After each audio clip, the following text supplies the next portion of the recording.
I de sidste 5 år der har FDF's internationale projekt Globus engageret børn, unge og voksne i FDF-kredse i hele Danmark. FDF'ere i hele landet har arbejdet med verdensmål, klimaforandringer og bæredygtighed, og sammen der har vi samlet mere end 700.000 kroner ind til mennesker i nød. Her ligger Nepal. I Globus har vi haft fokus på Nepal, fordi det er et af de steder i verden, der er hårdest ramt af klimaforandringer.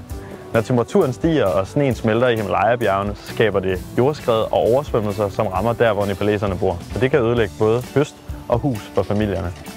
Men prøv at se her. Den her mursten det er et fantastisk eksempel på, hvordan man kan arbejde klimavenligt, samtidig med, at man bygger stærkere huse. Den er billig, solid og så er den nem at arbejde med. Og det bedste det er, at den koster meget mindre CO2 at producere end almindelig mursten. Klimavenlige mursten er kun et af de projekter, vi har arbejdet med i Globus. Vi har også set, hvordan drivhuse og vandingssystemer kan være med til at sikre en landmand en stabil høst. Det er alt sammen projekter, som vores samarbejdspartner Folkekirkens Nødhjælp arbejder med i Nepal. Gennem Globus har FDF lært en masse om verden, klima og kultur, men vi har også gjort en kæmpe forskel.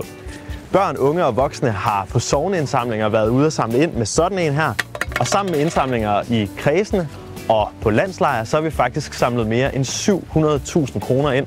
Og de penge, de går til nepalesiske familier, der er hårdt ramt af klimaforandringer. Det er faktisk ret vildt, hvor meget vi kan gøre, når vi arbejder sammen i FDF.